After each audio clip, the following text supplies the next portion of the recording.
श्रीरंजन, खूप कौतुक आणि धन्यवाद. ज्ञानेश्वर टुबेंचा प्रश्न मला फार महत्त्वाचा वाटतो.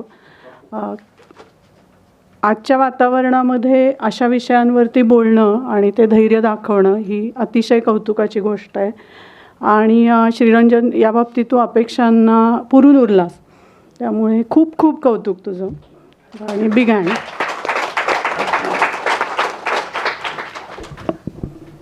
आमची जी बूमर्सची पिढी आहे, आम्ही लोक थोड्या थिओरिटिकल सैद्धांतिक पद्धतीने गोष्टी गांभीर्याने कदाचित मांडत असू. पण इथे मी नेहमी शिकवताना ऑशविट्झच्या म्युझियमचं जे उदाहरण देते ते सांगावं असं वाटतं. श्रुती गणेशने मला वाटतं पाहिलेलं आहे ते. ऑशविट्झ हे नाझी जर्मनीमधल्या हत्याकांड झालेल्या लोकांच्या स्मरणार्थ बांधलेलं म्युझियम आहे. आणि बाकी तिथं काय आहे हे मी सांगत नाही, पण 1,30,000 शूज या म्युझियममध्ये. सांगायचा मुद्दा असा की असा जर विचारांचा वारसा जो एक प्रश्न विचारण्याला, चिकित्सेला, एकमेकांशी वादविवाद संवाद करण्याला बळ देतो, असा वारसा जर आपण जपला नाही तर काय होतं याचं हे फक्त एक उदाहरण आहे. आणि भारत हा देश आज खूप वेगाने, अगदी काळजी वाटण्या इतक्या वेगाने त्या दिशेला प्रवास करतो आहे असं इथे म्हटल्याशिवाय राहवत नाही. तर हे न व्हावं अशी म्युझियम्स आपल्याला उभारावी लागू नयेत. यासाठी काय करावं, तर त्यातलं हे एक छोटं पाऊल आहे की असा विचारांचा जो वारसा आहे त्याचा सोहळा करणं, विचारांचा जो वारसा आहे तो आपण पुन्हा पुन्हा त्याचं एक जागर करणं. आणि ह्या गोळीच्या भीतीचं काय, ह्या अत्यंत पर्टिनंट प्रश्न विचारणाऱ्या पिढीसमोर खमकेपणाने हे उत्तर देणं की मला नाही भीती वाटत त्या गोळीची, ही खूप महत्त्वाची गोष्ट आहे. आणि ती सातत्याने करत राहणं गरजेचं आहे. म्हणजे अशा 1-2 प्रयत्नांनी काही खूप लगेच फरक पडेल अशातला अजिबात भाग नाही. आपल्या पुढे असणारी आव्हानं ही खूप मोठी आहेत. पण ज्या एका नेहरूंसारख्या माणसांनी आणि त्यांच्या अर्थात सर्व सहकाऱ्यांनी निर्माण केलेली एक संविधानाची चौकट आहे, एक राष्ट्रराज्य त्यांनी आपल्यासाठी बनवून ठेवलेलं आहे.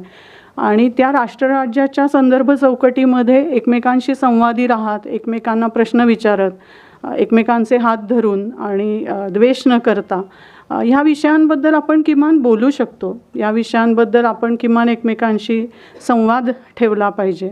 जरूर एकमेकांची थट्टा केली पाहिजे, मतभेद झाले पाहिजेत, भांडणं झाली पाहिजेत, पण ही वादाची परंपरा, ही डिसेंट ज्याला म्हणतो की मला नाही बाबा पटत तुम्ही काय म्हणताय ते, हे मोकळेपणाने सांगण्याची एक जी संधी आपल्याला उपलब्ध आहे आज रोजी, किमान त्यासाठीचं खूप मोठं श्रेय आपल्याला जवाहरलाल नेहरूंना द्यावं लागतं. हा सगळा विचार श्रीरंजननी त्याच्या सांगण्यामधनं अतिशय मुद्देसूदपणे आणि 10 फुटावरून चिमटे काढत असा, त्या दृष्टीने डेंजर माणूस आहे. जवळ बसला नाही तरी लांबूनही चिमटे काढतो. त्या दृष्टीनेही डेंजर माणूस आहेस तू. तर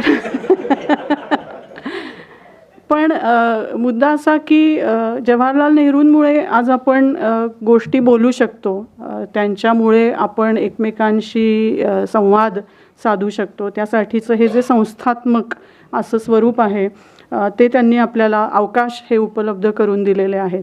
बाकीचे जे मुद्दे आहेत ते तर त्यांनी ऑलरेडी आपल्याला सांगितलेलेच आहेत.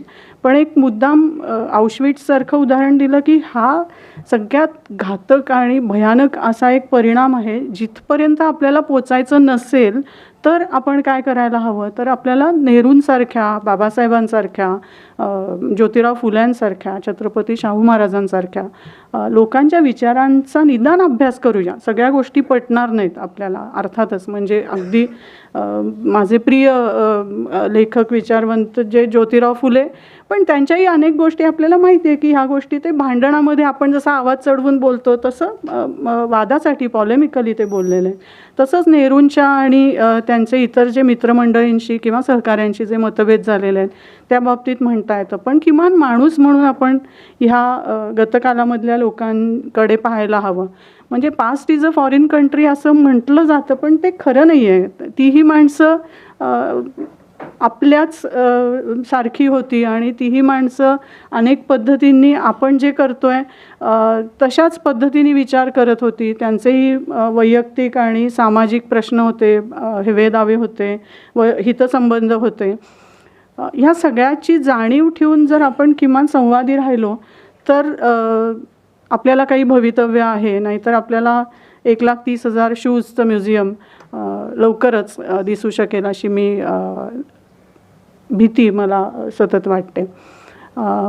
पण तरीही त्या दिशेने हे पाऊल टाकलं याबद्दल संयोजकांचे आणि श्रीरंजनचे खूप आभार आणि धन्यवाद.